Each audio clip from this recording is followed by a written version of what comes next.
नमस्कार दोस्तों and welcome back to my channel जहां आपको मिलता है सिर्फ और सिर्फ एंटरटेनमेंट। और आज मैं लाया हूं स्पिरिट ऑफ वायलेंस का थर्ड इशू। तो यार वीडियो पे नए हो तो वीडियो को लाइक कर देना और चैनल पे नए हो तो सब्सक्राइब कर देना। और साथ ही मेरे चैनल पे ज्वाइन बटन स्टार्ट हो गया है तो आप वहां से ज्वाइन कर सकते हो। और उसी के साथ अब आप मुझसे व्हाट्सएप पर जुड़ सकते हो जिसका लिंक मैं आपको डिस्क्रिप्शन में दे दूंगा। तो यार पिछले इशू में आपने देखा कि स्पिरिट ऑफ वायलेंस ने रॉक्सन को किडनैप कर लिया है, इसलिए जॉनी रॉक्सन कहाँ पे है ये पता करने लगता है। लेकिन तभी उसे पता चलता है कि कोई क्रिएटर है जिसने स्पिरिट ऑफ वायलेंस को बनाया है और उसी के पास रॉक्सन है। तो वही दूसरी ओर डैनी किच के गोस्ट राइडर का स्पिरिट ऑफ वायलेंस से सामना होता है, जहाँ पर स्पिरिट ऑफ वायलेंस डैनी को खत्म करने वाली थी कि तभी पोर्टल खोल के रॉबी और इसाबेला अंदर आ जाते हैं और डैनी को बचा लेते हैं। तो वही spirit of violence Johnny Blaze पर हमला करती है, जहां पर जॉनी को पता चलता है कि स्पिरिट ऑफ वायलेंस ने ही रॉक्सन को पूरी तरह बदल दिया है। तो अब आगे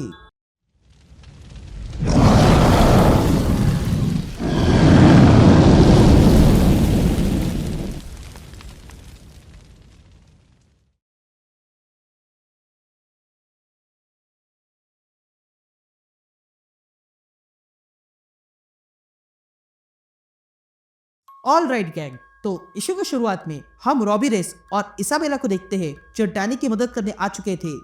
तभी वे तीनों देखते हैं कि स्पिरिट ऑफ वायलेंस वहां से गायब हो चुकी है। ये देखकर रॉबी डैनी से कहता है, हार मत मानो, ये भले ही यहाँ से गायब हो जाए, लेकिन जब फैंटेस्मा यहाँ आएगी तब देखते हैं उसे क्या मिला है। तभी रॉबी डैनी से पूछता है कि स्पिरिट ऑफ वायलेंस ने तुम्हारी बहन को ही क्यों चुना। जिस पर डैनी कहता है वो इसलिए क्योंकि मुझे हॉन्ट कर सके। जिस पर रॉबी कहता है, हाँ मैं समझ गया हूँ, क्योंकि मेरे अंकल भी मुझे हॉन्ट करते हैं। तभी आगे रॉबी कहता है, देखो मुझे पता नहीं कि फैंटास्मा की टेलीपोर्टिंग पावर कैसे चलती है, पर इसी से काम चलाना होगा। हम ब्लाइट प्लेट को ढूंढ रहे थे और अचानक से यहाँ आ गए। ये कुछ अजीब नहीं है। लेकिन तभी उनके सामने एक तलवार आ जाती है। या फैंटास्मा चुपके से देख रही थी कि रॉबी और डैनी के सामने कोई आ गया है। ये देखकर फैंटास्मा कहती है, यहाँ कुछ तो हो रहा है पर मैं वहाँ नहीं जा सकती हूँ। ये कहते फैंटास्मा कहीं चली जाती है। यहाँ हम देखते हैं कि रॉबी और डैनी के सामने कोई आ गया था और उसके पास एक बड़ी सी तलवार थी। ये देखकर रॉबी कहता है, मुझे लगता है कि यही ब्लाइट ब्लेड है। जिस पर डैनी कहता है, हाँ ये वही है और इसे धारण करने वाला कोई और नहीं बल्कि स्पिरिट ऑफ करप्शन है। यह कभी मेरे साथ जुड़ा था। तो नेक्रोसिस, तुम अब किसके लिए काम कर रहे हो। ये सुनते ही नेक्रोसिस चुप हो जाता है और इन दोनों को देखने लगता है। तभी हमें करप्शन की आवाज सुनाई देती है जो कहती है, तुम्हें कोई आइडिया नहीं है तुम कौन हो। मैंने ट्विंक्स को जन्म दिया था। वो है स्पिरिट ऑफ करप्शन और स्पिरिट ऑफ वायलेंस। ये स्पिरिट ऑफ वायलेंस जेनेवेल है और उसी ने पूरी दुनिया को अपने हाथों से रावेज किया था, पर फिर वो खाली और शांत रह गया। इसलिए अब वो मेरे किसी काम का नहीं है, इसलिए मैंने उसे सुला दिया। वो भी तब तक जब तक वायलेंस में ना आ जाए।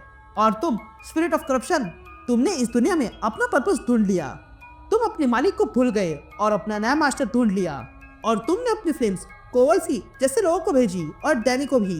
पर डैनी इतना प्योर था कि उसने तुम्हें करप्ट कर दिया और तुम्हारी ताकत का इस्तेमाल करके सबको ठीक करने लगा। इसलिए मैंने तुम्हें उसे आज़ाद किया। अब ये एज ऑफ वायलेंस आने वाला है, पर मैं जानती हूँ कि कई सारे स्पिरिट ऑफ वेंजेंस हमें रोकने के लिए इकट्ठा होंगे, इसलिए मैंने उसकी तैयारी पहले से ही की थी। और फिर मैंने झाला को माइकल बैंडिलो से अलग कर दिया और उसे ऐसे ही छोड़ दिया ताकि कमज़ोर रहे। अब झाला भी कमज़ोर हो चुका था, इसलिए उसकी ताकत का इस्तेमाल करके इंसानों ने कुछ बनाया। पर अब मैंने अपना होस्ट अच्छे से चुना है, कोई ऐसा जिसे स्पिरिट ऑफ वेंजेंस कभी ख़त्म नहीं कर पाएगा। और फिर मैंने उसी का इस्तेमाल करके उन सबको अपने रास्ते से हटाया जो मेरे लिए खतरा थे। और कुछ इस तरह मैंने अपना करप्शन हर जगह फैला दिया। मैंने ही सोल्स को सड़ी हुई बॉडीज में कैद करवाया ताकि वे लोग आज़ाद होने के लिए मेरा कहा मानी। अभी तो गॉड्स भी मेरे इस आर्मी को देखकर भाग रहे हैं।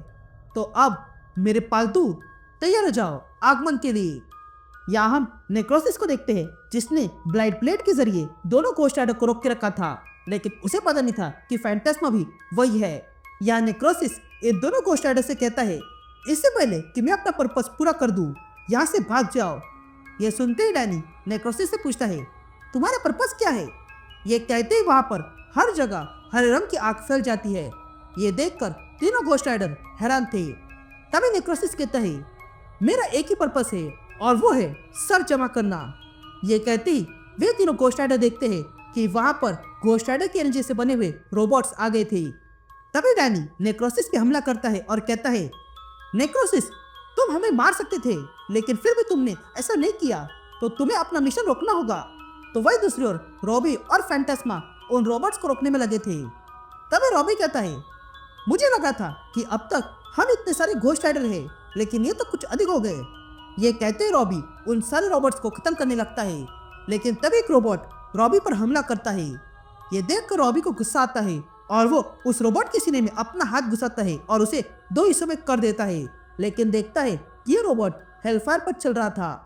तभी वो रोबोट अलग होने पर रॉबी पर हमला करता है। या नेक्रोसिस डैनी का गला पकड़कर उसे ऊपर करता है, तो वही फैंटास्मा अपने टेलीपोर्टिंग पावर से उन रोबोट्स को खत्म करती है। यहाँ रॉबी सारे रोबोट्स को अपनी तरफ खींच लेता है, तो वही नेक्रोसिस डैनी को उठाकर फेंक देता है। यहाँ फैंटास्मा उन रोबोट्स के बीच फंसी हुई थी, तो वही बहुत सारे रोबोट्स मिलकर रॉबी पर हमला कर देते हैं। यहाँ नेक्रोसिस डैनी को फेंकने के बाद खुश हो रहा था, लेकिन तभी वो देखता है कि 2 क्रॉस उसकी सीने के आर पार हो चुके थे। तो वही उन रोबोट्स को रोकने के लिए और भी 2 घोस्ट राइडर्स आ चुके थे। और तब हम देखते हैं कि रॉबी, डैनी और फैंटास्मा की मदद के लिए अब हेल्वरिन और वेंजेंस आ चुके थे। तभी डैनी और हेल्वरिन मिलके नेक्रोसिस पे हमला करते हैं, तो वही वेंजेंस रॉबी और फैंटास्मा उन सारे रोबोट्स को खत्म करने लगते हैं। यहाँ रॉबी अपनी घोस्ट राइडर की पावर से सारे रोबोट्स को खत्म करता है, तो वही डैनी नेक्रोसिस से कहता है, नेक्रोसिस तुम्हें जो कमांड दिया है उसे रेजिस्ट करो। जिस पर नेक्रोसिस डैनी से कहता है, मैं तुम्हारी इज्जत करता हूँ डैनियल, पर मुझे। लेकिन तभी हेल्वरिन अपने क्लॉथ से नेक्रोसिस के 2 हिस्से कर देता है, लेकिन नेक्रोसिस अब भी जीवित था और वो डैनी से कहता है, करप्शन तुमसे डरती है। ये सुनते ही डैनी नेक्रोसिस का हेलमेट निकाल लेता है, जिस कारण नेक्रोसिस पूरी तरह जलकर राख हो गया था, लेकिन उसकी तलवार अब भी वही थी। तभी फैंटास्मा पूछती है, क्या ये खत्म हो गया? जिस पर वेंजेंस कहता है, नहीं मुझे नहीं लगता। तभी रॉबी कहता है, ये ब्लाइट ब्लेड अब भी यहाँ है, तो देखा जाए तो हम जीत गए हैं। जिस पर हेल्वरिन कहता है, नहीं हम अभी जीते नहीं हैं, क्योंकि तुम अब भी जीवित हो। ये कहते हेल्वरिन अपने क्लॉस निकालता है। तभी देखकर रॉबी कहता है, मैंने क्या किया? जिस पर हेल्वरिन कहता है, मैं तुम्हें सुन सकता हूँ, मैं जानता हूँ कि तुमने कितने लोगों को मारा है। यह कहते ही हेल्वरिन रॉबी को मारने जाता है, लेकिन वेंजेंस हेल्वरिन को रोकता है। तभी रॉबी हेल्वरिन से कहता है, तुम जो समझ रहे हो वो मैं नहीं, मेरे अंकल है एली मोरोव, और वो जा चुके हैं। या हम डैनी को देखते हैं, जिसने उन रोबोट्स की लाशों का ढेर बनाया हुआ था और वो उस पर बैठ जाता है। इधर रॉबी कहता है, देखो तुम्हें जो सोचना है वो सोचो, पर अभी की राह में स्पिरिट ऑफ वॉयलेंस को रोकने के लिए एक होना होगा, और अगर फिर भी तुम्हें कोई प्रॉब्लम है तो ये सब कुछ खत्म होने के बाद हम सेटल कर लेंगे। ये सुनते ही हेल्वरिन रुक जाता है। तभी फैंटास्मा पूछती है, अब क्या करें? जिस पर डैनी कहता है, हम इस करप्शन से डील कर रहे हैं ना, मैं भी स्पिरिट ऑफ करप्शन से एक बार जुड़ा था और मैंने उसके साथ बहुत समय बिताया था। उस समय मैं उसकी एनर्जी अपने अंदर स्टोर करने लगा, जबकि मुझे वो रिलीज करनी चाहिए थी। मुझे लगता है कि मेरा रेजिस्टेंस ही इस ब्लेड में है, इसलिए ये करप्शन के लिए खतरा है।